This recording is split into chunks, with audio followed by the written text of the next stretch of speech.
Thank you for joining us and welcome to our event, Youth Culture in the Black Radical Tradition.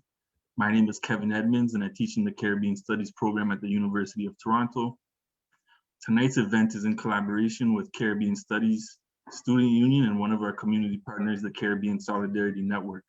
In terms of tonight's format, Chevy will be asking Ellen Amilcar some questions and then we'll transition into a Q&A for the latter portion of the event. Please make sure to put your questions in the chat and I will pass them along to them. With that said, I'm thrilled to be introducing tonight's speakers. Up first is our host and moderator, Chevy Eugene.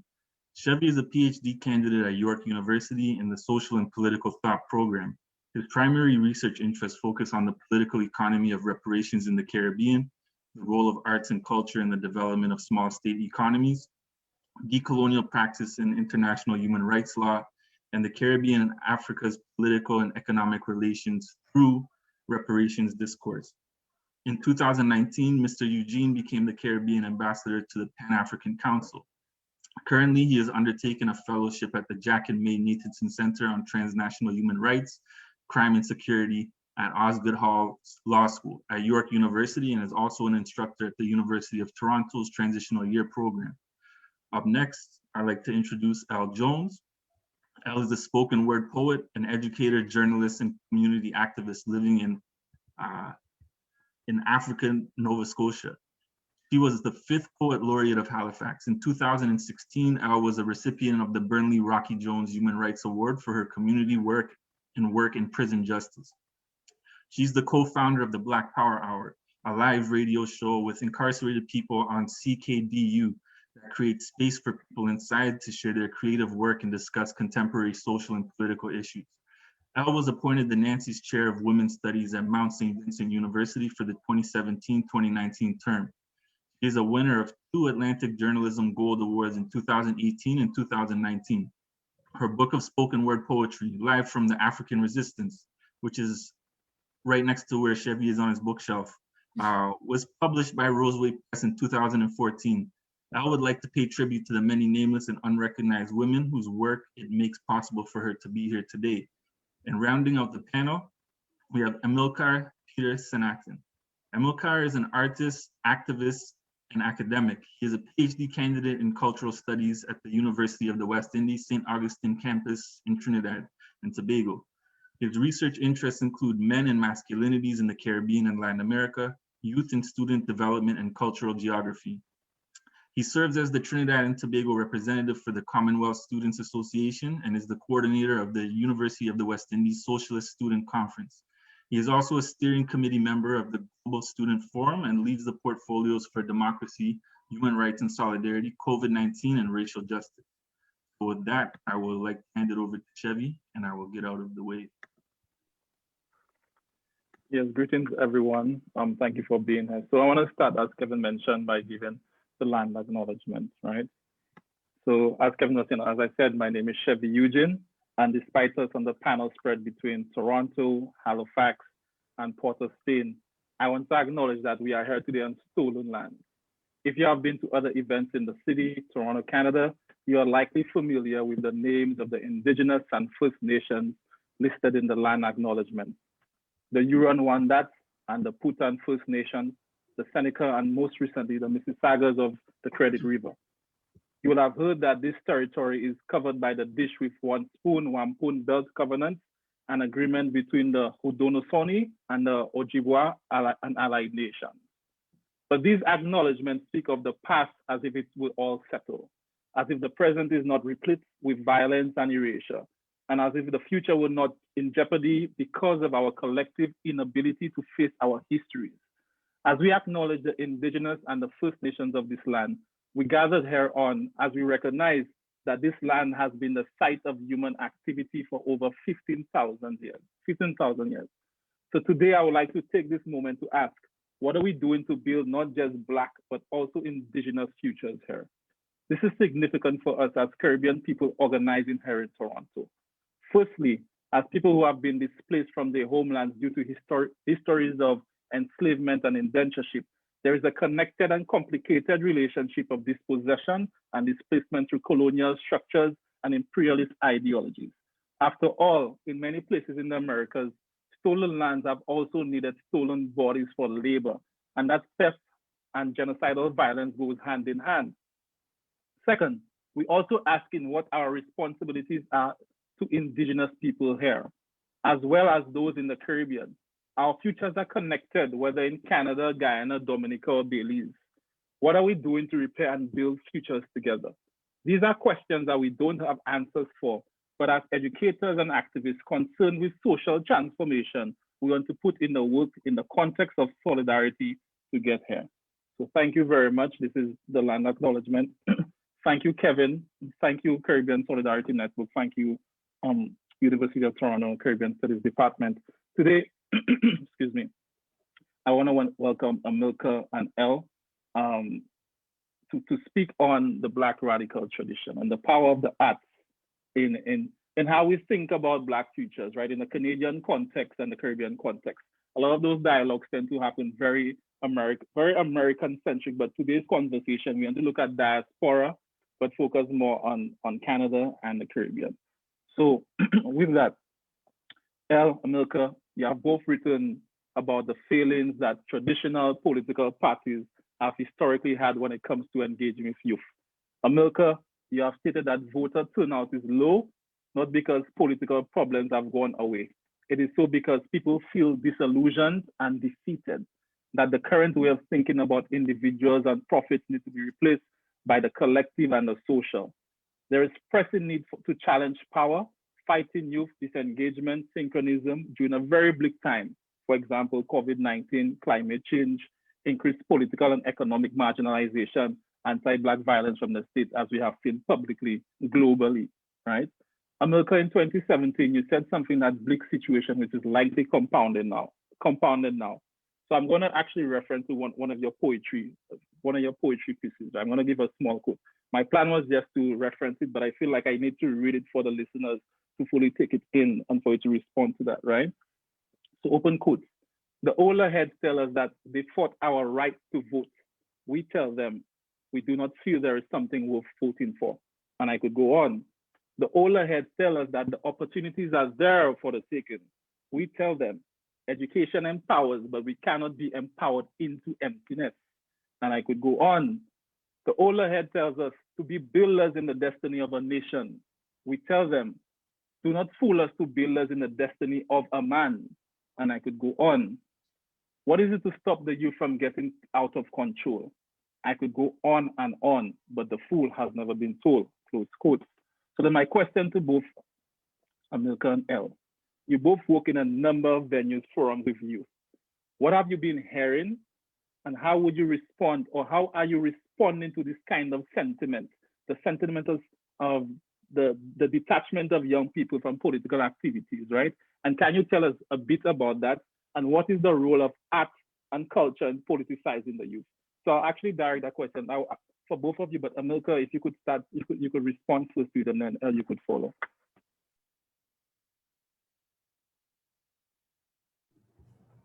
Thanks very much, Chevy. But greetings to everyone, all the listeners here, sisters, brothers, comrades, Kevin, for giving that beautiful introduction to give a context to what we're doing here. Of course, Chevy and Elle.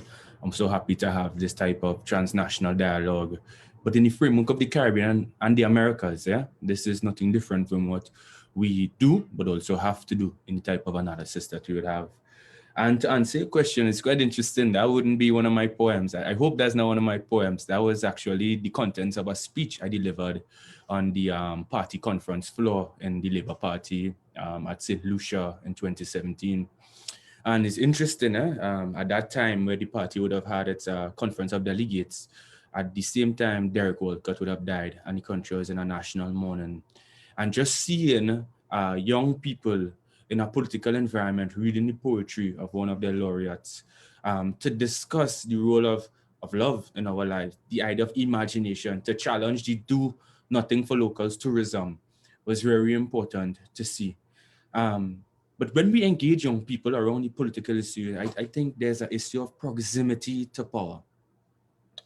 And the issue of proximity to power is that sometimes the type of articulation that is demanded in a post-colonial society, the archetype of a leader, the way that we're supposed to speak, the type of curriculum vitae we're supposed to have, the family background, our social groupings, our networks, our color, our class, if not background, our class aspirations determine under very narrow terms what that leader would be. So many persons are excluded, but also many persons, right? At the end of that conversation I would have had in a political party, in the airport, a police officer, a young police officer is telling me he does not have the complexion to be the Prime Minister of St. Lucia. And so here it is, we are engaging and trying to empower the party youth wings. And in the country, they are talking about the state of development. And I'm not here subscribing to the philosophy of one party, because I work with all political parties to get young people in a position of power, because the national executives and political parties play an important role in guiding the development path for our country in the Caribbean. And before I leave that country, a young man is saying he does not have the complexion to become the Prime Minister of his country. And he was there on the party floor, listening like other persons taking part of it actively. So proximity to power and the distance people perceive and as real, we need to think about very seriously and then try to understand what it produces. But there's another challenge I think we have as young people, which is to understand the idea of needs-based approaches. There was a way where we saw other persons servicing our needs as a political achievement, rather than thinking about the role of independent self-organizing practices of politics and power. That the greatest revolutionary moment we could have, I say, is to enter somebody's yard with a just cause, to go around in an evangelical mission to promote justice in somebody's yard with the chicken, with the dog, asking if them dogs bad, and the person lying and telling you the dog not bad, and the dog will rush you and bite you still. But you're still speaking about justice. And what does that mean? We have to move, not that we don't move away from needs-based work, we need to understand our political rights as a generation, our political rights as a social group, to lead a development process and to see that justice must be delivered on your terms. And that is why politics is so important, because we need to put things back into the domain of the political and not just policy advocacy for someone else to take action, not just academic work for paradigm shifting work, but not necessarily the public change that we need to see, but also not just mass mobilizations without an analysis, where people may rightly feel the need to pray, but don't bring up policy, may rightly see the need for a vigil to honor the dead, but doesn't understand that this will not bring them back to life. And that philosophy of a savior, which is important to you, which I also recognize you have the right to have, is not the only way we could bring about social change. And social change is the imperative we have, a political mandate in our time. And that is the type of work we are doing with young people, thinking about the proximity to power, reducing that gap, and trying to let them understand needs would not be answered by other persons, but they have rights that they must safeguard, protect, but also promote. Thank you. Go on, El. Sorry. Thank you, Amilcar. I'm gonna hold this book up for a minute because I'm going to say something about the man who's in this book. So this is Burnley Rocky Jones, Revolutionary, released from Fernwood Press, 2017. I flashed that really quickly. But one of the things Rocky used to address is that how the government very effectively changed us from political workers into social workers. And some of what you're saying, Amilcar, is completely foreign in terms of we don't have like student wings of political parties. We have student politics. We have the young liberals. We have things like Voices for Women where they bring you into parliament. But what we don't have is that kind of radical political organizing where we have parties where we've been able for a long term to intergenerationally organize and not been by their elders given that kind of political literacy. So even things like doing the political reading is very, very difficult for people. I often try to talk to people about how, Frantz Fanon wrote Black Skins, White Masks when he was 27 years old, fighting a war, right? He was fighting in a liberation war, and we don't have time to read it. Like, the man wrote it, he left it for us as we fight this revolutionary struggle. But we also live in a world now where young people are being convinced that political reading is somehow elitist, and that to ask people to do the reading because they're now familiar with it in the classroom, right? So you can go to your white university with your white professor and he'll teach you Frantz Fanon, but he doesn't teach you that Frantz Fanon is actually speaking to you as you're in the middle of the struggle. So we have a huge failure of political knowledge and political reading, and the things that used to take place where people sat in circles and made sure we were educating each other and made sure we were passing that down have been wiped out. And as Rocky said, this is an act of the state. So if you look in Nova Scotia, we had a huge grassroots Black Power movement, right? Panthers came up to Nova Scotia. Rocky is known as the Stokely Carmichael of Canada. We had these solidarity acts with South Africa, with the Caribbean. We were taking on this political act, and the government very deliberately intervenes in that. And what we get is cultural Afrocentric organizations instead. Right? And then our energy is put into this idea. So our solidarity with Africa isn't that we actually learn about, say, the imperial activities of Canadians in Africa, like Canadian mining companies, AFRICOM, and our involvement in that. We just know kente cloth and drumming, and it becomes completely apoliticized, and that's our relationship to Africa. We become social workers, right? So we're encouraged to do a lot of charity, to have a Stop the Violence organization, and we fight against violence in our community. What we're not encouraged to do is address the systemic causes of that, to learn how to go up against your police board or your municipal government or your provincial government. So there's a huge failure at every level of the idea that we should even be politically organized. So I live in a province with the oldest Black presence in North America, a province that has suffered 400 plus years of violent white supremacy, including the first recorded race riots in North America in Birchtown, where the white people burned out people for 10 days. We have a long, long history of suffering this violence, and a long history of being the state preventing us in all kinds of ways from trying to organize. And yet we do not have a political party for African Nova Scotians. There has never been a political party. We attempted with Buff, this is before my time, but Black United Front, which immediately got co-opted and sold back to the government. So our biggest problem is that we are always under the gaze of the government. And so many young people who come up with leadership, with fire, with passion, are miseducated and misdirected into believing that this means they should be part of these structures, and we haven't built anything of our own. I'm not saying here that we are not organizing in our communities. We have communities all over the place where people are taking on political action. But that unified idea of a party, some things you're talking about, that youth just go and hold political debates and the wing, we don't have that. And that's being deliberately done to us to prevent us from organizing. The last thing I really wanted to say about the vote, because that is a big thing here. Oh my gosh, you have to vote, vote shaming. If you didn't vote, you have no right to speak. But who's not allowed to vote? If you're not a citizen, you can't vote. So we have all kinds of people living in this country who are not granted status for all in citizenship. Of course, capital can move into this country. Walmart and Amazon can move into this country if they want to. They can freely cross the border. But if you're a human being trying to come into this country, you don't have the right to vote, and you have to wait until you get citizenship. We do have the right to vote in jail, in prison, unlike the United States. But I mean, what are you voting for in that scenario? And they often actively block them from voting. So even though they have the right, do they actually have it in practice? I have many Indigenous comrades who do not vote because they do not consider themselves to be citizens of Canada, because Canada does not exist. They are citizens of the Mohawk nations, or citizens of Mi'kmaq, or citizens of the Haida Nation, and they do not participate in validating Canada's right to have any kind of political relationship with them. But I just find it interesting as well how many people are stripped of the vote at the same time as we then hold the vote up as some kind of only and sole measure of citizenship.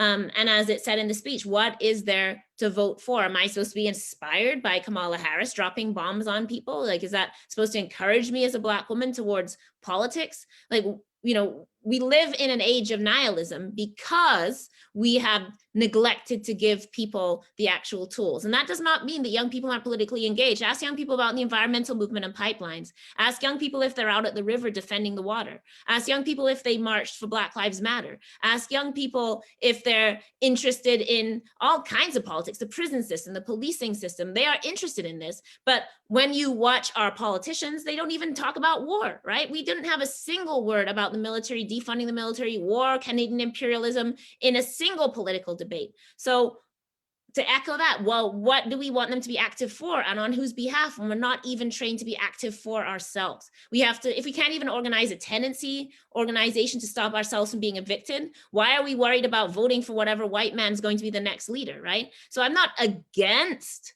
the vote as such, but what are we voting with as Black people? If we are not organized, we are not a bloc, and we don't have our own, and we can't even educate ourselves, and we can't even get cops out of our communities, and we can't even get water into our communities, then do we wonder why young people may not see the point? So I'll pause there, but Amilcar, that was an excellent answer, by the way.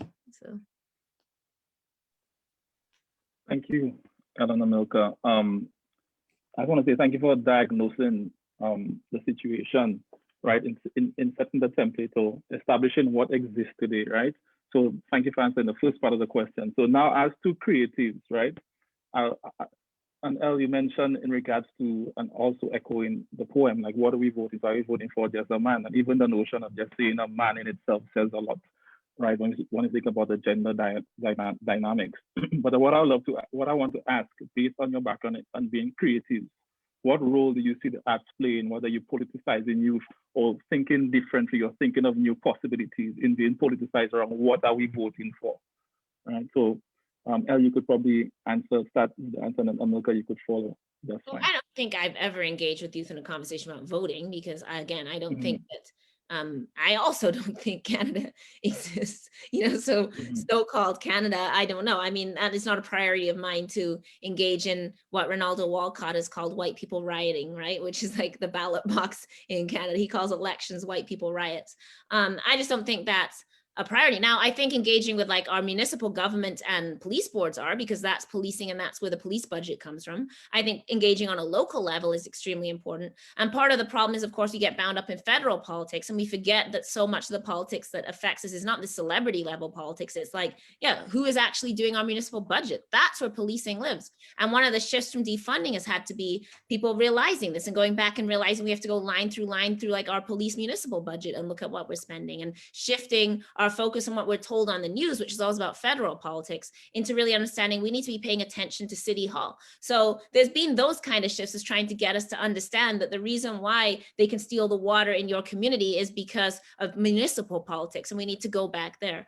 But when I'm engaging with young people, I mean, I'm all about the reading. And I think one role that art has is that you can convey those things to people. Tony Capeman Barrett told us that the duty of an artist representing an oppressed community is to make revolution irresistible, right? And so for something like spoken word, you're presenting a lot of theoretical information. You're just not saying, this is Fanon, or this is Audre Lorde, or this is Saidiya Hartman, or this is that. You're just presenting it. And of course, they all understand it. There is nobody living a Black life that doesn't fundamentally understand any of this stuff. Somebody sitting in prison understands everything about the state, about state violence, policing, punishment. They don't need me to explain that to them. They live that. They may not be able to name it and put it together in particular ways, but they have all the ingredients to understand what state oppression looks like, and then to extend that into other pieces of analysis. A poem can kind of put that together when they're saying like, yeah, that's right. Yeah, that's true. You're so right. That thing you said about the jury, the thing you said here, it allows people this way to connect and name. So I think part of what art does is give people the process of recognition and naming that we so often live, particularly as younger Black people. You so often live in a world where you feel all these things, you recognize all these things, you have a gut feeling about them, you know something isn't right, and no one's ever named for you. And the first time somebody says to you, well, this is this, or did you know that this person talked about that? Here, look, Fanon's describing your neighborhood. Look, Audre Lorde is talking to you about anger. Like, then it opens something in you and somebody has named it for you, and it allows you to liberate yourself further from it. So I think that process of re-narrating, of renaming, of recognition, and then of simplifying down things that often are seen as beyond people, but everybody actually understands, because everybody has the ability to reason their way through, and it belongs to everybody. So I work a lot with the guys in prison, and we do reading circles. We read Angela Davis, we read Fanon, we read all of these things, and they understand it perfectly. Some of these people have grade 3 educations, grade 6 educations, people that are not imagined to be educatable, people that are imagined to be somehow outside of whatever the class of people we can make revolutionaries. And they understand exactly. And not only that, but can put it together with the news, put it together in all kinds of creative revolutionary ways. So I think the first thing is that art can encourage us towards engaging with the reading. We can move, if it's mentioned in a poem, then you're like, okay, maybe I'll go look that up. That sounded cool. You know, I have a whole poem about Rocky Jones, and I hope then young people think he sounds cool. And then they go and read about Rocky and get a picture of him, read about Angela Davis and get a picture of her. Because we also need to return to young Black people the notion of their own capabilities, which has been so stripped from them. If you live in a white supremacist country, and all countries are white supremacists, but if you live in like dominated white supremacist country, you are literally continually confronted with the notion that you produced nothing, you wrote nothing, you have no intellect, you are not capable of thinking anything. Everything you do is somehow degraded and unvalidated. It's just ranting. It's just this, you know, all the ways in which we engage intellectually are constantly removed from us. And our task, I think, is to return the word, to return the thought to people, and to return the voice to people, and understand that you have this capacity every day of your life to read, to inform yourself, to be curious, to seek knowledge, and to speak it. So I think that's where arts really, really, really kick off, right? They really get people motivated into understanding that the word is theirs. Thank you, Al. Milka, and I want to echo the same question to you. What role do you see arts playing in politicizing and mobilizing youth in your local context? Yes, no problem. One of the things, I mean, also dynamic, you know, I have to listen and take notes while she speaks as well. But one of the things I definitely, it'll be interesting because I think the context here and the political geographies will play up certain institutions and certain receptions and resonances that they'll have in these spaces, and I'll definitely bounce back. So it'll be a real interesting type of transnational dialogue. But for me, as a practitioner myself, it's really clear for me. Sometimes when I do a protest, when I organize, I gather and I do a rally, they are unfinished words, so I have to write. And when I write, that the best solidarity I ever had was not on a page, but was a stanza in the street. So that is literally it. Both have gifts to it and both are inadequate. There is no principal role the arts must take into guiding a social process. People sometimes overstate that no one discipline has the last say, but each can initiate, right? And create a type of dialogue that is necessary. The reality is, Bob Marley would resonate to boys in Roman Catholic schools and girls in Roman Catholic schools in a certain way in the Caribbean every year in Form 4, right? Around the age 15 or 16. And then you start to grow your hair and you're like, yo, I don't know about this society, because what he was singing about in the 1980s, 1970s has a certain way he's talking about a structural inequality that you could see with your own eyes today. That is what art could do. As a young boy, I needed to see Lenny Kravitz because I grew up in a society that had very restrictive gender norms. And when I heard he had Bahamian heritage as well, that kind of made me more attracted to the identity of this man who seemed to be less bound by certain norms about how he should dress, how he should walk. That rock, by the time I was growing up, was a musical art form dominated by white males. And to see a Black man winning the Grammy in it for like 3 years was important for me to acknowledge a deeper history, which was the invention of rock music itself. So art sometimes presents cultural facts which may not exist in our own social realities, or they amplify things which are excluded and marginalized on stages we may not have access to. That what we needed to unlock a deeper political process, which would require much more work, deeper reading, technical work, debates, discourse, as we like to say, contradictions, working it out.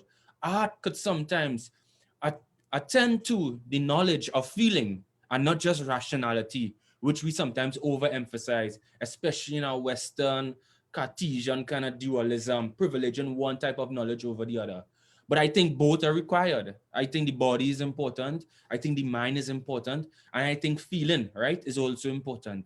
But so art for me, you know, sometimes when I sit among artists, I am not impressed as well. I'll be very clear, because they don't take the risks. They say it at the right time.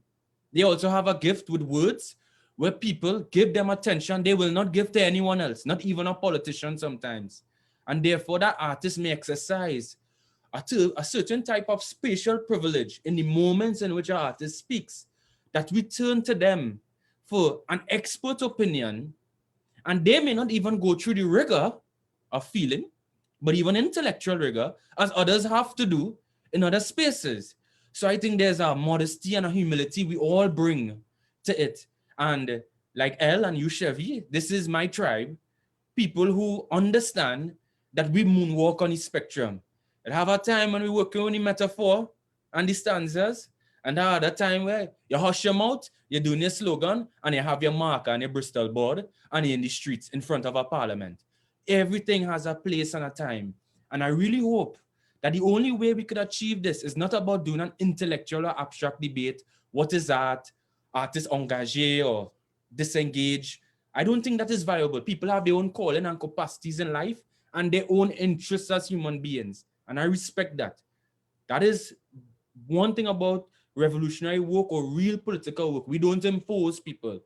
But what we can do is be living examples for other young people to see that it is possible to stay in school and do work if you feel that was useful to you.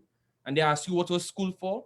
It opened my mind. They asked me, Amilcar, you do community work, but you're always in university, because there's no other space where people respect you for what you have to say all the time. And if you disagree, you're not disagreeable. That person has an ideological different view, but you could still eat, and drink coffee and know, look, we don't write the same type of papers, we don't publish in the same journals, but I think you're a good teacher as well. So there's a life of the mind education gives. And there's also a proletarian intellectualism, as Rhoda Redder could call it, that Elle is talking about. There are people who sit on, or we say as parlors, I don't know the equivalent, like a corner shop, and read the newspapers and talk about West Indies cricket and politics for the entire day. Only listen to political radio shows. And the smaller the island, the more politics they talk. As Chevy would know. Less music, more politics. That has an important role in terms of the political consciousness of the people. And I have some of the most intelligent and transformative conversation when I was a young boy in a maxi. And the driver is telling me, hey, stay in school. Don't end up like me. And he would listen to the radio and want to have a conversation with a young person on a political reality of the day, oftentimes focus on corruption, but very important still. Thank you, El. Thank you, Amilcar. And just for a little context, Maxi is public transit, for the non-Caribbean and Trinidadians. Thank you for your response. Question two, you actually touched on it as well, right? With pieces of when you talk about, you mentioned about the work that you're doing in prison, and you talk about the work you're doing on the ground as well, right? So the follow-up question is, and it actually touches, and I'm going to try and channel my inner L in trying to quote a piece of poetry. So sorry if I butcher, I apologize, right? So in spoken word pieces that each of you have put out, there are a number of references to Black Power movement, revolutionary leaders, and those who fought for civil rights, some lesser known than others, and you have echoed that so far, right? So what lessons have you taken from the Black radical tradition when it comes to your work as educators and advocates in both conventional and less traditional settings? So both of you gave examples a while ago, so maybe you could speak on that more. So for example, Walter Rodney Grounding's guerrilla intellectualism, Macandel Dagger's example, right? And so on. So I'm thinking about your work within the university through journalism, social media, as well as advocacy in the streets and in prison, to speak about these experiences that inspired you, right? So yeah, so can you just allude to that as well? Actually, the next question I'll talk about Elle's poetry. So can you just speak on like, what lessons have you learned from the Black radical tradition in the work that you do currently? So we could start with Amilcar this time, and then Elle, you could follow up. No problem. I would take the liberty as an artist here to not answer a question, but to offer insight the same way. I don't like to list my revolutionaries because, there's a hierarchy that kind of move my five and, all these people and stuff. But I could tell you in my life, I had to undermine who I look up to in a necessary way. There's no hagiography. There's not a saint worship. And to move from mythology to the humanity of them was the most important thing for me. So I come from a family where my eldest brother is named Fidel after Castro. I am named after Amilcar Cabral and my youngest brother, Marcus Garvey. So this is a household where that is the only way I thought I could be a full human being is to be 60% of Michael Manley in my lifetime. And that is the only way I could feel like I have achieved something. It was good. I think it created a political standard for myself. Ironically, it was focused on a very certain type of status approach, certain type of leadership. And that is because for my father especially, he valued people who made a choice to govern, who would move from just the theorizing. And I wouldn't say just theorizing is important labor, theorizing or organizing, and who would have to make hard political decisions that a purist or somebody who doesn't have to make day-to-day decisions on the access to water, on paving roads, public transportation, does not have that hot seat that they sit upon. And it's important for me to see that type of example because I always looked up to people who didn't have the liberty to say this was an idea alone, but this was my choices in the context of my time. And Amilcar Cabral famously says, I'm a simple African man doing my duty in the context of my time. And that is his revolutionary mandate. And I try to live up to that. Undermine it would be important because there's a feminist turn, as they would say, would happen in my life. When I started to work in a feminist research institute, my mother is a feminist. It was always there in my life, but it is a underexplored stream, I think. And when I would read more on Maria Elena Moyano in Peru, I would realize that the idea of revolution was a new ethic to life. That this idea of martyrdom itself may have had some masculinist undertones because the most valuable asset any human being has is life. We can't say we struggle for dignity and say death is the ultimate prize at the same time. I understand the nuanced it and why we're willing to sacrifice for greater causes, but our duty is to defend life. So feminism and the multiple tendencies in it, I started to look at and started to help me. So what I would say quickly there, Chevy, is that not necessarily McConnell Daga, the Rodneys, the Jose Carlos Maria Tegui. These are the people I look up to, yes. And also some liberal leaders and social democrats who may not have my political ideology, but their political processes to achieve goals for their country have been important to me. I was in a conference, a Black Power conference, and McCandle Daga and Kafra Kambon was on stage. And they brought them together after many years. These are two comrades who were student organizers. McCandle Daga, the great guild president of the University of the West Indies, who became a pioneer in the Black Power Revolution. Kafra Kambon was also a student who was part of the National Joint Action Committee with McCandle Daga. And then you would have the National Joint Action Committee and the Emancipation Support Committee. And there are kind of tensions between the two organizations some persons had. And there's a deep unity that they also have because of a shared and a traumatic history.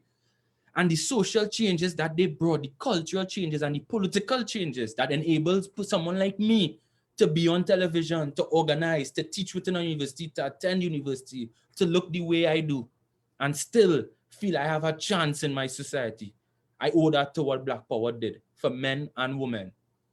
And when the two of them were on stage and they shook each other's hands and the crowd was clapping to see these two leaders who had some ideological differences, a shared history, but they are leaders, so there are differences among contemporaries. That's a fact. And they were on stage shaking each other's hands. And my father says, at the end of every revolution, it has diabetes, it has cancer, and it has death. And it's important to see these two men together, right? Acknowledge that they share that life together. And that was it. And that was my moment for me, what I knew this purpose would be. That this sacrifice I'm here, the egoism, the desire to be first, the idea that a change must be realized in your lifetime. I try to let go of that. To know that I am significant, but I am not essential. And all I'm doing is making a contribution in the context of my time.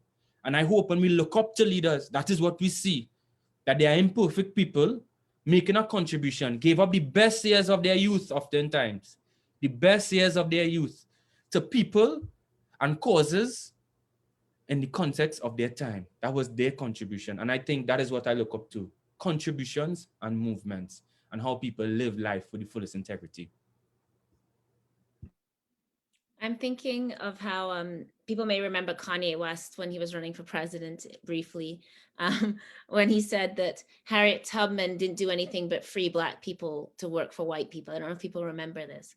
And of course, that was completely inaccurate for what Harriet did. Harriet, of course, was known as Moses and the General. And she didn't simply save Black people, which is still a very feminine frame. She nurtured people. She was a military organizer at a time, right? She was going into the South and conducting military raids to extract Black people. The one time she got paid in her life was when she was spying for the Union Army and also working as a nurse at the same time. And they gave her something like $200 or something in pay after people said you should pay her. And she used that money to start a cooperative laundry with all the other Black women. And they were able to then take in money and create a new economic system. So Harriet, and contrary to the men of her time, so people like, Frederick Douglass were talking about, going back to Africa and colonizing Africa, right? And Harriet was talking about a cooperative economic system. Harriet was talking about building other families. When their family wouldn't release her niece, she went down and released and just took her herself and was like, okay, we'll have that family. So she was talking about disrupting the nuclear capitalist family structure. Harriet couldn't read or write, obviously, but Harriet was completely imagining the world of freedom that we are now coming into imagining now. So when we talk in 2021 about, well, abolition has to mean a world beyond capitalism, we can look back to Harriet and say Harriet was already understanding that freedom for Black people could not be earned by going and colonizing Liberia. Freedom was not going to be earned by simply, living the lives as lesser white people, but setting upon that path to respectability. It would have to be earned and lived out in a completely new way. And that is the work that Harriet was doing. And of course, because she's a Black woman, that history, all that people know about Harriet is, oh, she saved some slaves, right? Nobody knows anything else about Harriet's worldview and philosophy. Nobody thinks about what it means that people like John Brown went to Harriet when they wanted to organize, that the men of her time went to this Black woman at a time where there was like no feminism, right? But understood that this Black woman was the moral and integral and ethical force behind this, and that she was so far in front in terms of thinking, a kind of thinking that we can only come into now. And so she is part of this tradition. For me, what that tradition means, besides quite literally setting us a roadmap, I often say, our greatest geniuses, we're not here talking about setting up a corporation to make money. They have been engaged thinking about, how do we gain freedom? When these military hit our shores, these slavers, when we are under the boot of this global capital, what do we do? How do we free ourselves? And generation after generation, our greatest minds have turned themselves to that. And that is part of our task, to return and read that and not do them the disservice of pretending that we have to restart and restart.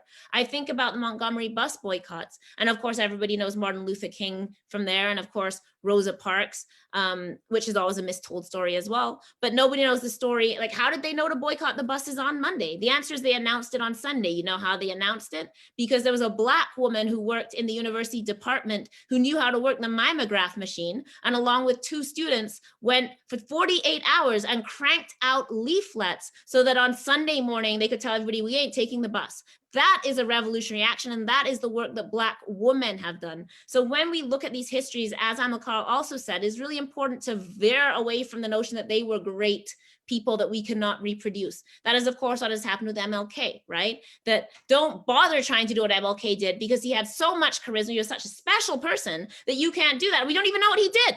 Like, we don't know about the field schools. We don't know the influence of communism. We don't know all the years of organizing, all the different people. We don't know any of that. So we're like, yeah, I guess I'm just not MLK. So we're sold a completely false version of our history, because we're constantly trying to have amnesia induced into us. And then we believe every generation we have to come back and we're doing something new, and we don't learn to look back and say these people knew what they were doing, or to reach to our elders who were alive at that time. Everything I do, I like Dr. Lynn Jones. And if I don't go to Dr. Lynn Jones, I will be hearing from Dr. Lynn Jones. Trust. Why didn't you consult with the community on that? Who told you could say that? Who did you talk to? Because she understands that it has to come from community. If it doesn't, if we don't go back into community, we will be divided, and we will be ruled, and we will be split up, and we will become seduced by proximity to white power. And when we come to believe that our role is to consult with white people and not to consult with our own people. And Lynn pushes that constantly. And and will call you on it. So I have the ability and the blessing to work with radical Black elders now. I lived when Rocky was alive, and Rocky would be there pumping his fist when I was saying things that everybody else thought were crazy. I think about Claudia Jones, who I am somewhat related to, but nobody can tell me how. And how forgotten her work was, and now we're reviving her and understanding again that this Black woman's analysis was ahead of her time. And now we as Black women can read that and see ourselves reflected, not just in this like, oh, that's nice way. It's not that we just feel comforted. It's that it gives us a way to redefine ourselves, to understand ourselves, and to step into ourselves. Because so often people are making us feel, especially if you're a Black woman, right? You're crazy, you're a bitch. Why are you like this? Why can't you stop doing this? You're an angry person, or you're never pleased. Why we gave you what you wanted. And then you can crack open the works of these people that they left us and say, Rocky was thinking that too. Oh, Harriet was imagining that. Oh, okay, Claudia Jones, she knew this 70 years ago. Okay, I get it, So we live out that tradition, but it's not in a dead way. We have to figure out always how to recommit ourselves. It is an ethical commitment. To be Black is an ethical commitment, right? Especially in these times when, we can get this. If I wanted to, I could go get a job doing communications for the police force and probably make millions of dollars doing it. I'm sure I could. So I have to have a different commitment that what does liberation mean for my people, and who holds me and guides me in that, and who teaches me how to do that. And it is not a dead tradition, right? We like to talk about 1968, this wonderful year, and then, shit, like we don't have it anymore. But why not? And why, was it just fantasy, or can we actually still live this out? So it is a living tradition, not a dead tradition. It is not about building statues. It's about going into that work and saying, what can I take forward into my own work today? What must I live out? What commitments can I make? What sacrifices am I called to? And I think I don't want to just trace that tradition into the 60s. I want to trace it to our great grandmothers who made the decision not to jump overboard, and also the people who did jump over the cliff, which was also a revolutionary act, right? Like the people that believed in the possibility of our freedom, and the people that said there's no way we're living in this captivity. That is a radical tradition, both of it, right? All stretching back. The fact that we survived enslavement is a radical tradition. The fact that we were forced to speak English and wrote poetry and stuff in it anyway is a radical tradition. Our slang, our walk, our dances, how we dress, how we talk is a radical tradition as well. But we need to constantly work to politicize it, because people will always strip it of its political value and tell us it's just cosmetic or surface, and then it can be stolen or appropriated from us. But something that is radical can never be taken from us. If I may, Chevy, if I may, I know you have an economy of time you're working with, I but I just want to run on the other side of the wicket. That's a cricket metaphor people mightn't get.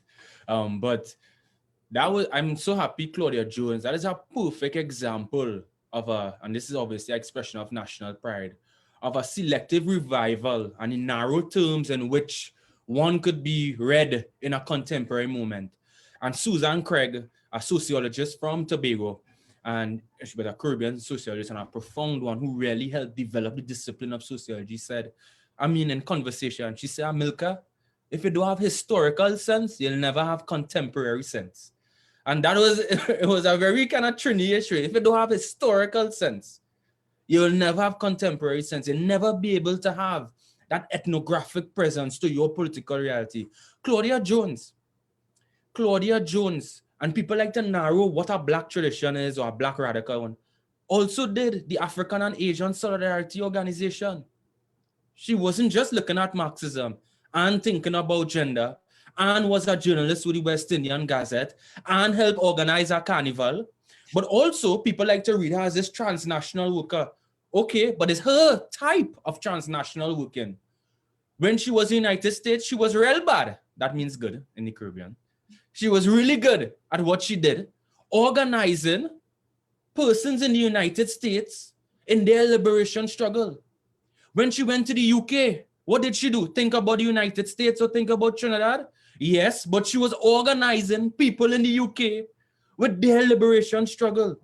So there's a question of national liberation, and also the geography. Not necessarily have to be invested in nation state, but there's a duty to place. And I love what Elle told us, what must I live out here? What must I give? That this is a living tradition.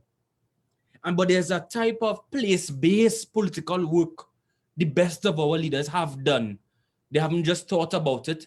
They didn't think about regions. They didn't walk in themselves. They didn't just make it about letters. They got about in their environment and tried to transform it everywhere they went in their life. And Claudia Jones is an example. You're right. When you look for history, when people talk about the civil rights, I read about Bayard Rustin, and that helped give me the type of civil rights work I wanted to see done to tackle issues of homophobia, right? To tackle issues of gender, but also how unions played a role in addressing racial injustice, because I'm also a comrade, right? So that is the type of conversation we could have when we go to history to give us the power to do and the capacity to do the work in the present. Thank you, Amilcar. Thank you, Elle, for talking about the significance and history and how we build from the Black radical tradition, how we rethink the Black radical tradition. So thank you for that. So moving on to question 3, we actually have a Q&A at 7. So I'm going to ask this question, and kind of touches on what have been said in regards to state violence and the history of Black radical tradition. And I'm also kind of going to localize it to each of your contexts, right?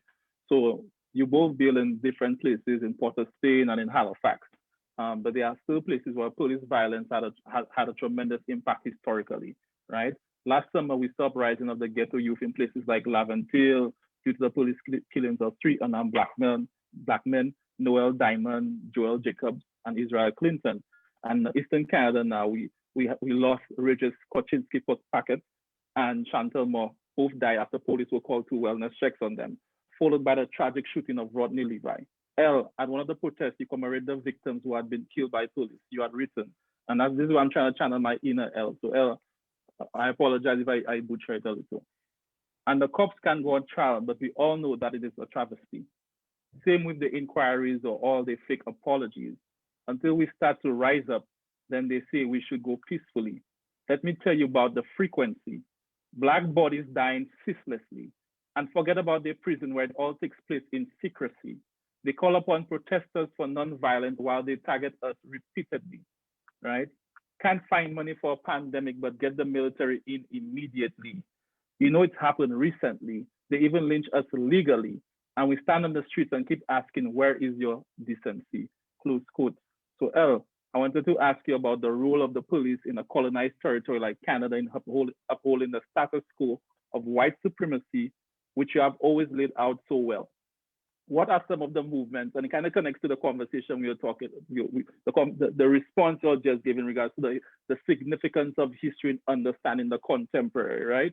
So what are some of the movements, initiatives that you see that give you hope that future generations won't be treated the same? Or if not, why is that the case, right? And Amilcar, now in your local context, can you speak to how this system works in Trinidad, where race, class, and other colonial notions of personhood are at work? It's both similar and in different ways. What are the dynamics like when it comes to issues of police accountability, if any? Do the ideas about defunding the police that are happening in North America travel to the Caribbean, where the crime situation and racial dynamics are different?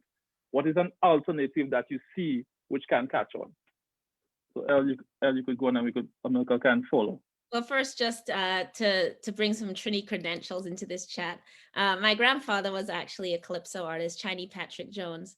And he sang very famously class legislation, which was class legislation is the order of this land. We are ruled by an iron hand. England and Germany preach democracy, brotherly love, and fraternity, yet they keep us living here in this colony, sans humanité. He was threatened with sedition for that. So he was policed for those words, because this is the eve of World War II. And he's basically like, yeah, England, Germany, both the same. So obviously that wasn't the kind of discourse they welcomed. So I just say that to say that my grandfather, who was often known as the devil, was expected of terroristic acts because he made fireworks. And there's all these stories in my family about police raids on my house when my tiny religious grandmother would be storing the gunpowder in the stove and holding my mom while she like stirred a pot so they wouldn't suspect that the gunpowder was all hidden away, you know? So this kind of history, I think very much, I'm like, well, that skipped a generation, but it sure like showed up in me, like my grandfather's, raging blood for revolution. And there's all kinds of stories about that. In Canada, obviously, policing has maintained to be the discipline. It comes out of the enslavement system, which people don't obviously associate with Canada. They associate that with the American South. Slavery did exist in Canada. And also, of course, the ideologies are shared between borders. So in Canada, obviously the disciplining, controlling, and containment of Black people maintains part of policing, including particularly in Canada, the policing of our border. And until the 1960s, of course, we did not allow non-white people into Canada. And many Caribbean people are familiar with this because we only start letting in like teachers and nurses in the late 1950s and then headed into the 60s. And of course, those young women were sexually policed, right? So they had to be not having relationships. They policed them sexually when they let them into the country under the idea that Blackness is some kind of contamination as well. And we would contaminate this country with our sexuality, right? So policing is not just the side of policing on the street, it is our border policing. The amount of deportations that Canada undertakes, largely of Nigerians, Somalis, Haitians, Jamaicans, right? Those are our main groups. Our Minister of Public Safety at the time, who is now the Premier of Alberta, once said they made a law. Oh, we had a pit bull law, and he said something about how they should apply that to Jamaicans, and very much would advocate for the deportation of shooters, whether they were citizens or not, with the idea that all Jamaicans are somehow engaged in gang violence, right? So our border is inextricably tied to notions of anti-Blackness and the policing and control of Black people through that. We have a Minister of Public Safety, and what they're responsible is guns, drugs, gangs, and the border, right? Black people, in other words. And then of course we tie that to the Indigenous people and the putting of Indigenous people onto reservations, for example, which we know South Africa comes to Canada to study in order to then institute that in South Africa and the apartheid system based upon the treatment of Indigenous people in Canada. We know that the RCMP are a frontier police that are there to push west and push north and to eliminate and commit genocide on Indigenous people. We know that kids in residential schools, Indigenous kids, so those are schools intended to kill and assimilate Indigenous children, and the police are returning children to those schools. So wherever we look, we know that the history of policing in Canada is based upon the notion of there's a public imagined as white. So Canada is imagined, sorry, this is a long answer, I know you gotta go, but Canada is imagined in the settler mythology as an empty space, terra nullis, where Indigenous people must be removed and are uncivilized and don't truly exist. White men, and it is a masculine narrative, come in and tame that land and therefore own it. And all brown people are latecomers who should therefore be grateful to be part of this, right? And that is the imagination. And then the public is imagined as the white public, the white middle-class, non-drug using straight public, of course, that has a right to be here. And we are outside the notion of public safety. Black people, Indigenous people, queer people, trans people, people who use drugs, people who are homeless are all outside, people with disabilities. And that is who police is for, that thin blue line that is there to prevent us. So we cannot separate policing from these ideologies of race and control, of class, of hierarchy. We cannot separate it from capitalism. We cannot separate it from capitalism's hierarchizing and disposability politics, right? That some people must be disposed of. And that is what policing is there for. So as we fight it and imagine something new, we understand that police reform is not going to take us there. Just adding some technology and cameras, we know it doesn't even fix the violence. They commit the exact same amount of violence with cameras. But beyond that, it doesn't look to the roots of a punishment society, of a society that wants to punish those that do not conform. Right? If you are not an able-bodied citizen or imagined as a worker, then you have no place in this country, and we will police you out. And in fact, 50% of women in prison now are women with disabilities, and over 44% of women in federal prison are Indigenous women. It shows you that this is a colonial institution. So as we imagine something different, we don't just say, let's get rid of the police force. And we know if we did, businesses would just pay for their own private police force tomorrow, right? Like if we actually got rid of cops, if aliens came down and were like, no more cops, there'd be private forces roaming our streets now. So what we want to imagine is, what does it mean to actually live out the phrase no justice on stolen land, right? What does it mean to honor Indigenous sovereignty and to understand what it means to live on lands that continue to be extracted from Indigenous people for resources? Why are they arresting Indigenous people standing in the way of pipelines, right? Because it is a threat to the money.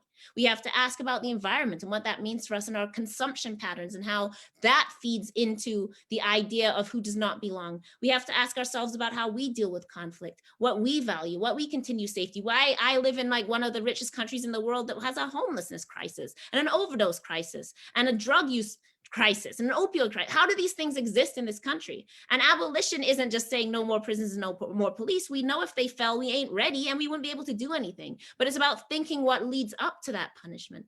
What is it? Who gets punished? What is it about our society that needs a group of people that's punished? Where does harm come from? Where does trauma come from? And those are the things we need to think about and return into our communities. And this is where the political thing comes in, that we can't do that without political work. We have to think about food sustainability and what it would mean to feed our communities in a secure way. We have to think about how do we return our relationships into our community that help us fight and deal with conflict. We have to know how to deal with that in our communities, because we know incest happens, we know domestic violence happens, we know these things happen, and the state will never actually save us from that. So we need to know how to intervene in our own communities. And I could go on forever, but then it'll be like 10 p.m. So I'll turn to Amilcar, but those are some of the ideas that when we talk about a world beyond policing, we are talking about rethinking an entire 500-year plus history of capitalism, anti-Blackness, and what it would mean to live in a different world than the one we inherited, but that we intervene in every day to change.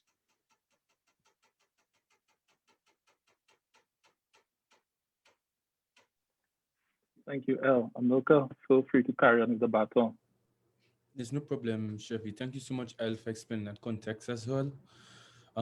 First here, I really appreciate the type of way you prefaced what you would understand here as crime in the Caribbean, but also coming from Trinidad and Tobago, which has a specific experience with crime like Haiti, Guyana, and Jamaica, where the homicide rate here is very ridiculous, to put it lightly. So I would really start with Norman Govan, and he tried to identify that in the Caribbean, what we see is rich on poor violence, state on poor violence, but also poor on poor violence. And violence is so pervasive, and the lack of social distinction around it. Yes, you have rich communities, yes, you have poor communities, but crime touches everyone in a society. And it's very similar to what happens in Latin America, right? In Bogota, in Rio as well. So the public demand for a strong man in a weak democracy where people feel powerless is very high. And people usually demand a very masculinized approach by the state, more authoritarian responses to crime, because gangs themselves exercise a lot of power in these very small societies. And people rightly ask for a government to intervene on their behalf, but they wrongly ask for a government to be the gang and the only gang in the country to respond to these issues. So fundamentally, it's an issue of social neglect. People try to say just because you're poor, it doesn't make you a criminal. But poverty is a condition in which criminality emerges in a particular way. Of course, no one social group owns crime. That is a fact. But we cannot turn a blind eye to the choices which poverty leaves for certain people. And that is why social neglect, or drawing on what Frantz Fanon has done in my work on urban development for my thesis, what I write as Les Damnés du Développement, the damned of development. And what happens when we have slum clearance policies and social neglect that is built over a long period of time? We will continue to have class-based violence. So we don't have that black-white dynamic in a very obvious confrontation as we may see on CNN, MSNBC, or whatever. But it is a class-based violence where they would ring the bell to ask a question in one community and kick down the door to ask no questions in another community. And what happens when you have crime? The fear of crime exacerbates or intensifies racist attitudes and the colorism. It's not that we'll necessarily see an African as a threat, but a certain type of complexion of an African, a certain dress of an African, and even an Indian. So I see this as a national problem, not necessarily in only racial terms, because you have to understand, governments in the Caribbean, especially ours, the highest point on our budget goes to dealing with national security. This is not an issue we could negotiate. And defunding the police, I have to admit, I'm not familiar with the context because it's not part of our political dialogue in the same way as the United States.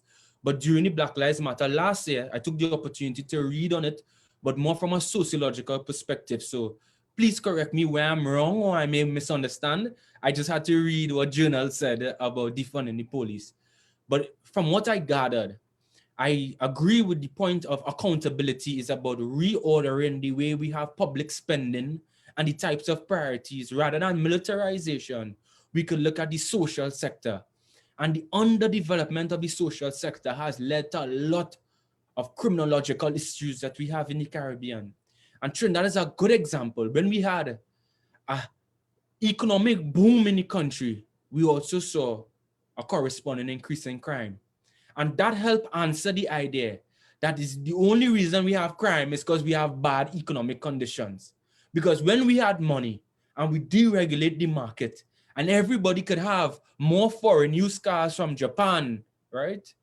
But we have more sexual violence, more homelessness, more gang warfare. It shows that capitalist growth does not mean that there's an equitable distribution of resources for all. So there's a deep investment in the social sector and a human rights-based approach, which means that policing has a very important role in our society, and I would empower them to have that power. But we cannot continue colonial regimes of governmentality and social control and marginalization of the poor, and also treating the poor with extreme forms of violence where they have no opportunity for justice. But the last point is, it's really a technical issue here. You have to understand about living in a society where the prosecution rate is 10%, right? So catching the criminal is a story. Catching the criminal and putting them in court and ending up in jail is another story. And no justice for people in remand yard, which is that step before jail here. And you might be there for a year or two. So the lack of a human rights framework is really a challenge, and we need more voices who could offer public policy and also important technical recommendations for the state to ensure that everyone has dignity, even though they try to address issues of public violence. Thank you, El. Thank you, Amilcar. What I gathered from what both of you said in regards to when we're talking about police reform or defunding the police and state violence is that it's more than that. It's about the root, which is racial capitalism, and it manifests differently in different spaces. I love, Amilcar, your reference to Norman Govan's state and state violence, state and poor violence, and poor violence, because I think that could be expressed not just within the Caribbean context, but in Canada as well. And it becomes more complicated, the race dynamics, the class dynamics, sexuality, etc. So thank you for that. Let me make one point. Anybody, if you want to ask questions, please put it in the chat. We have like 20 more minutes to go, and I have a few other questions, but I don't want to be selfish. Actually, I have a very biased question on reparations, but Amilcar kind of threw it away there, just at the response he gave, but I'll still try and force it back in the conversation.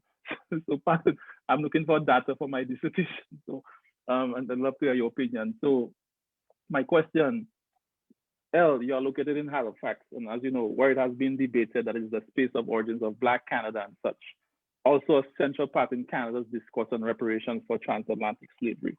Amilcar, as you are aware, conversations on Caribbean reparations have been stifled in social media as of late. So my question to both of you, right? What do you see, do you see reparations playing a role in Black futures, right? Amilcar, you kind of touch on that. Well, both of you touch on that, but Amilcar, you kind of throw it away, or both of you throw it away, the concept of racial capitalism, right? So then I'll bring it again. What do you see reparation discussed, you know, in a Canadian context, in a Caribbean context? Do you see that as part of the futures of Black Canada? So Amilcar, we'll start with you. We'll do the tradition of the conversation so far. I'll start with you, and then we'll end with El. It's no problem. I don't know how this may be received, but I don't think there's a Black future that I'm invested in. I think it's our future. Emancipation was important to the African, as it was to the colonizer, to stop their ways and to account, to atone, and they have to support reparations in our environment today. But I also come from a multiracial environment, like many of us in Canada as well, where indigenous sovereignty is very important. The rights and respect and recognition of Indians, which some people may refer to as South Asian in global North context, is very important. So co-imagination is fundamental to any future. And the Black future is not a monopolistic future. Black diversity future, an understanding of Blackness, which is in service to global humanity, is what I'm invested in. And I know that is what you're speaking to, Chevy. And for me, reparations in the Caribbean has an opportunity to bring institutional resources and development that we would not have generated on our own by giving support to the development of public libraries, grants for universities to do intellectual and cultural exchanges, support to governments around issues of public health such as diabetes, which is a serious developmental problem for Caribbean people. Reparations gives the opportunity, because our question of reparations is also tied to a question of the state as the principal agent in which reparations resources will be redistributed. Now that is one approach, and it is open to critique as well. I don't think that should be the only way. But the CARICOM, which is the Caribbean community, has taken up this platform to say that there must be a global agenda for reparations, and we hope that Africa supports us as well, much more. But the Caribbean, we have a little bit of consensus by a number of the countries. And in Africa, they have their own. We saw what Japanese have done with reparations as well. So reparations is a model that exists in the world. Indigenous people in certain forms could empower the state in the post-independence project to address the developmental oppression and deficits that they left behind, with no intention for these societies to grow as equal nations in the world. That is debt relief as well. That was Michael Manley saying, going up the down escalator. This is the new economic international order that Caribbean governments and the non-aligned movement was important to trying to address. Reparations gives a certain type of racial aesthetic, perhaps. And the CARICOM 10-point plan is clear that it acknowledges the rights of indigenous people and indentured Indians as part of the benefits of reparations. So I see the state playing an important role, and this could address key areas in public health, education, but also debt relief, and not debt relief, debt abolition. And Cuba played one of the leading roles to deal with the issue of global debt for poor countries for the last 3 to 4 decades. And I see that as important. And we should all take on these issues. And as I close, I know everyone for time giving me that look, is that reparations here must be an issue for youth organizations, student organizations, but also our foreign services. And I want to see Caribbean governments in the diplomatic academy here take this up. So when we train young diplomats, they go into international fora and have a reparation politics that makes us think about the way we negotiate our terms in relationships, but also our negotiations. That is what reparations is. It is a mode of politics for me, which is fundamental. And it's not a one-off thing. We're going to be doing this for the next 400 years. 400 years they mash it up. Well, I reparating for 400 years. Yeah, I mean, we know, of course, first of all, that reparations are already paid for slavery. They were paid to the slave masters. They got reparations. France got reparations. It's Fanon that points out that, you know, Germany in the middle of Europe, when it's the after World War II, they get money for reconstruction because it matters that they not be a developing country in the middle of Europe, while, of course, all the labor that was taken from us, we don't deserve any recompense for. So, I mean, there is no way around the conversation of global history that does not end in the reality of how much was extracted from African people and how much continues to be extracted from us, and that this is simply a question of what we are owed, and any other people it would be paid to. I mean, not indigenous people, because we know we're still living on their land, but like, you know, the notion that African people are never able to get justice. We get truth and reconciliation commissions that tell us that we just can't ask for justice, right? Oh, no, white people still have to get 86% of your economy. Sorry, Black people, right? Like that's what we get. And the notion is that we're still not human, still not deserving of freedom. Hegel said we were outside of history and that we do not understand the nature of freedom. It passes us by, right? And that continues to be the idea that we are incapable of self-agency. And so if we got money, we would somehow waste it, or we wouldn't know what to do with it. So we can only receive it under the paternalistic hand of some kind of white nation. In Halifax, of course, we are one of the chapters of the Global African Congress, led by Lynn Jones, who has really pushed the case for reparations in Canada. And the work that she has done is in imagining what that might look like, again, from a community base. So rather than, and Amilcar talks about this, rather than simply focusing on a state-based model that somehow this money would come.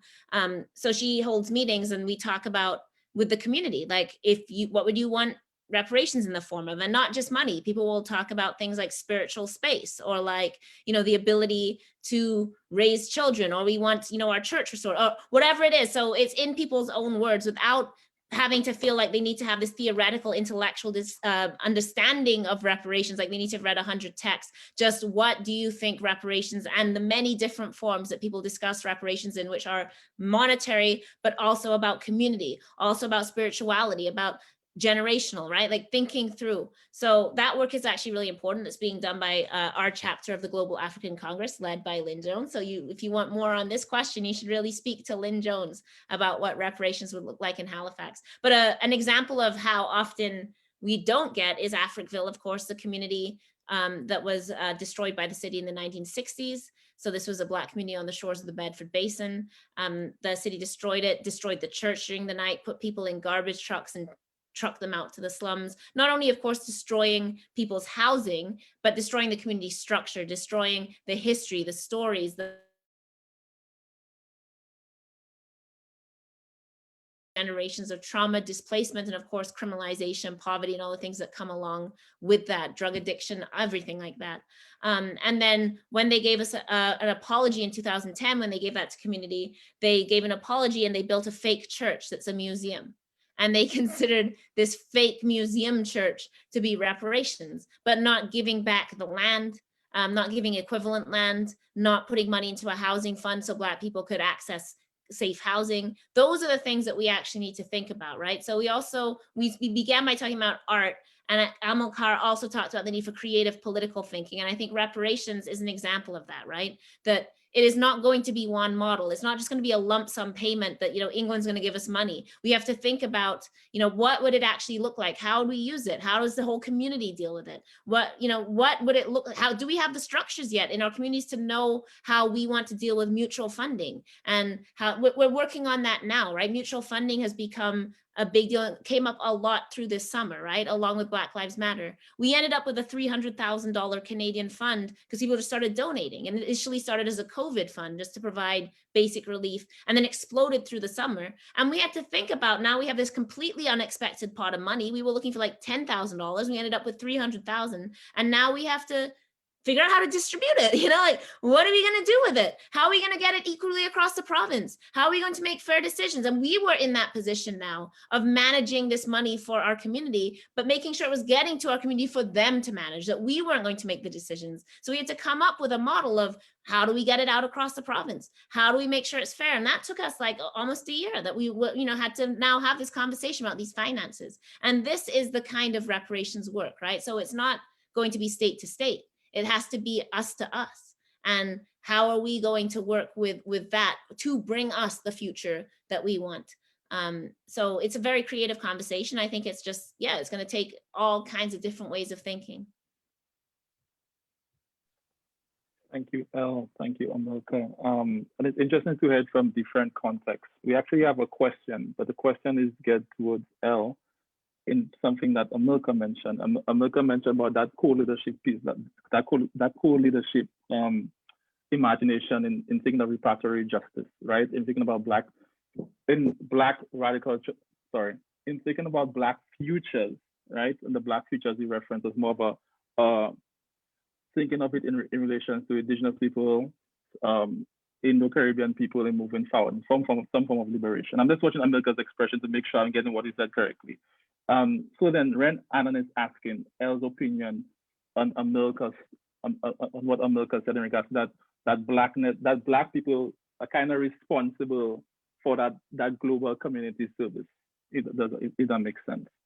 Well, this is the whole theory behind Black Lives Matter, right? The sort of unsaid part is, when Black Lives matter, all lives matter, right?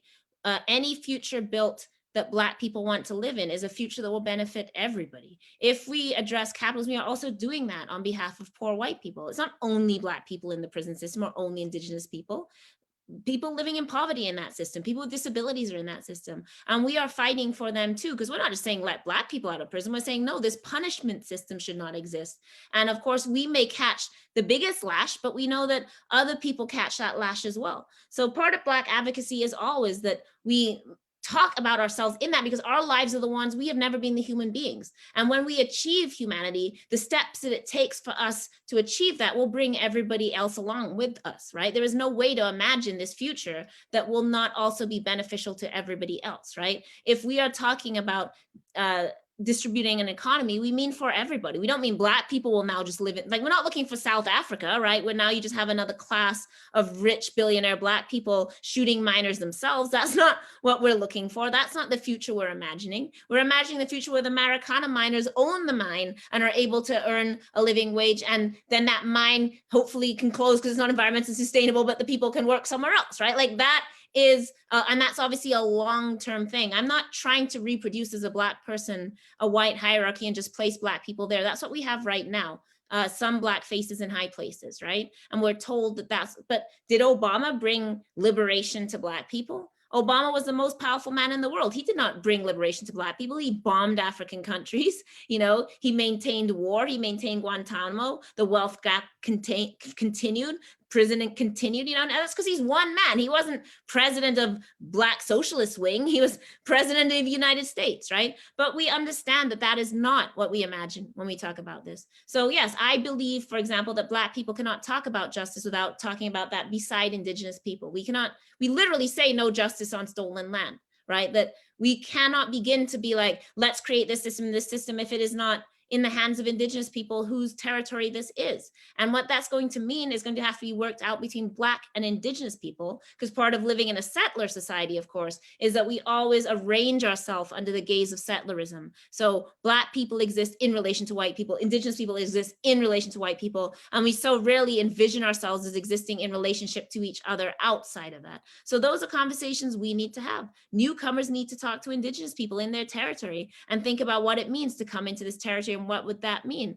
Like, these are conversations we don't have, but we understand that this is what we're going to need to do to build this kind of, I don't like the word equitable because it sounds so businessy, but like it sounds so neoliberal, but whatever we're talking about, a just and fair future will be just and fair for everybody. It isn't about replacing the power structure with Black people. It's about saying when our labor has been so long extracted and we living at the bottom of the ladder, yet the wealth of this entire world is pulled from us constantly, there can be no justice until that is repaired. And then when that is repaired for us, it will bring everybody along with us. If I may add to Chevy, I figured I was going to give you the space to respond. No, Ella is great. Like, I have nothing to say. This the smartest human being I met for all of February. Thank you so much for the opportunity to link up, to be honest.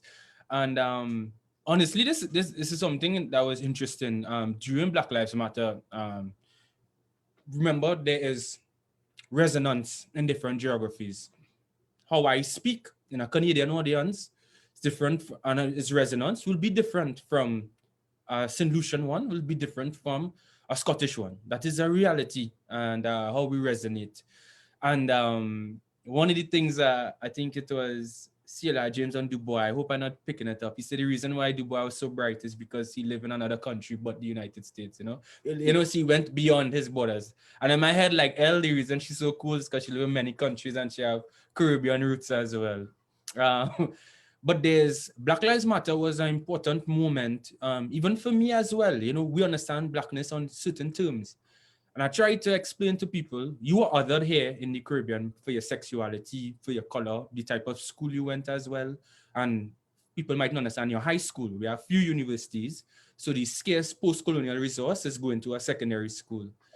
And there is a gift. It's literally the Black Panther, T'Challa, Killmonger thing. That is literally going to happen when you never went into the world as other. And Chevy would know, one of the few countries where I would take public transport and stuff as an adult was in Toronto. When I sat on a train and I sat next to someone and the person jumped over the next seat, you know, a white man. And then I realized, like, okay, I used to be like, you know, what's the racism deal here? You know, we have racism here, but you live in majority societies. So my grounding is where I am a fact of life.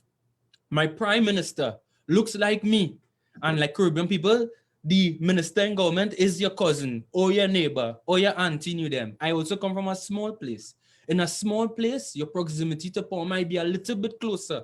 So there's an intimacy to political life. And people themselves imagine that they themselves could occupy power. There's an extreme form of powerlessness, but also an extreme form of empowerment people may feel. And we should never live on extremes of the spectrum. But I think that is a Caribbean dynamic. And what Black Lives Matter did was show the world again, especially us from majority societies, where we may take race for granted and say it's not really racism, it's classism, you know, and sexism and so on. When we saw the struggle of African Americans and what they would have to do in France and in Rio and in Peru, right? And what young people are doing in South Africa as well, we realize that there's a certain type of conversation we need to have more among each other and a certain type of exchange to really have a global picture of Blackness, which really empowers us. It brings us with a humility to our perspective, and we move away from political prescriptions and try to say that within this context, and the Chevy is very delicate to that. Amilcar, your context, you know, El, your context. And, you know, no one speaking from one perspective, but we represent different tendencies and different approaches to what we're trying to respond to in our time. And I think that is beautiful. And I would encourage every person who does racial justice work or studies racial capitalism and trying to decenter it and challenge it and hopefully break it, that they really have a much bigger global picture of it and never take the United States perspective, surely not, but a North American one to represent what Black people would have experienced in the Americas, you know? Thank you for this response, Amilcar. We actually have 4 more minutes.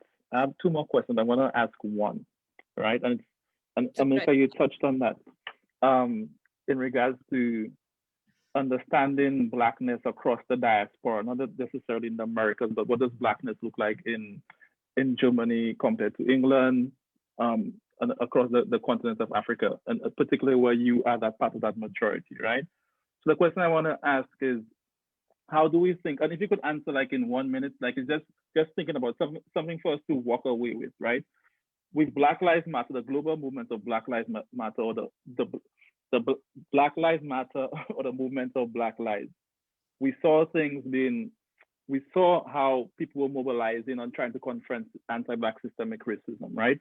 So then, based on what you just said, Amilcar, and building on what Elle said as well, how do we think about that transnational relationship beyond borders and beyond language? I know it's a big question. Maybe you might take 5 seconds to think about it, and you might connect to the work that you are already doing, right? So what are some, because I want us to leave here with, we talk about the historical analysis, the contemporary issues, the role of the Black radical tradition, the creative imagination, social movements, the role of art. But I just wanted to add that for the listeners and also for myself, for us to think about how do we mobilize and learn from each other and support each other across borders and across languages. So I'll be quick. Amilcar, you could start, and I want to close it with Elle. I'll be 15 seconds. Is to understand, I think the power of Black Lives Matter is that it was a national struggle of young African Americans, queer women as well, transgender persons, organizing in their reality. And there is no border to solidarity. That is the beauty of it. It is the struggle that they took up in their context, in their time, for many years under Barack Obama when it was formed, right? And they did that work and they inspired people throughout the world. So solidarity has no borders, but struggles oftentimes work within a particular geography. Oh, we should have ended on that. I mean, obviously, being Canadian, we very much live under the guise, not even American imperialism, but Black American imperialism, which we don't like to talk about. And I think it's extremely important that we move ourselves from that. We like to live under the delusion that revolution is coming from the global north, and it's not. It's in the global south. It was Haiti was on the move. Chile was on the move. Bolivia has been on the move. South Africa, I became completely obsessed with South Africa this summer as we were in our streets, because the land back movement is what I want us to be taking into our communities here in Nova Scotia. So it's just really important to understand that, yes, we have our place. I'm in African Nova Scotia, which we are still fighting for kind of recognition, this particular recognition of what this place in history means. It has been so erased, but we can connect that. It is a global struggle, right? And that means with our particularities of place, we should not forget. It's like when you watch the World Cup and you suddenly realize there's Black people in all these countries that you never see otherwise. And you're like, why is the entire like Chilean team Black? Because we don't even know where Black people and African people are living, because nobody's going to teach us that. So I think it is very important that it actually expands our own local struggle when we can look at the struggles of other people and say, oh, they're fighting for land, they're fighting their police, they're fighting this, and bring that into our struggle, and also bring ourselves into that kind of relationship and unity. Because so much of what we've been taught, particularly on this very neoliberal level, if we're in North America, is that we only exist as tourists within other people's Blackness, and that we don't actually exist as co-organizers and co-livers and co-learners within that. So I think, yeah, we have to get out of this North American bubble and go wherever we can, if that's virtually, if that's just through music, if that's through art, through watching lectures online, or if we're lucky enough to travel, because it changes our minds and our being as Black people when we can leave our place, go to another place, experience Black people there, and then come back into our place, understanding that there is not one narrative. So I'll end there. Thank you. So thank you, Elle. We 1 minute over time. Thank you, Elle. Thank you, Amilcar. I want to thank you for coming through, sharing your voice, your opinions, your thoughts, your creative imagination. I'm a sucker for the creative imagination and thinking of for revolutionary thoughts. So thank you for that. Thank you for sharing your experiences. Special shout out to the Caribbean Studies program at UFT. Special shout out to Caribbean Studies Students Union, and special shout out to Caribbean Solidarity Network for organizing and hosting us. One thing I want to say, in this whole COVID and reimagining things, right? Reimagine how we move forward and how we engage. And you mentioned about whether it's virtually, whether we could take in a lecture, etc., etc. What I love what Caribbean Solidarity Network have done in regards to taking the normal grounding method and doing it virtually, and it helps crossing borders, making it less difficult, right? So Caribbean Solidarity Network, continue to do your thing. We love you. All the listeners, thank you for joining us. One love. Peace. Thank you.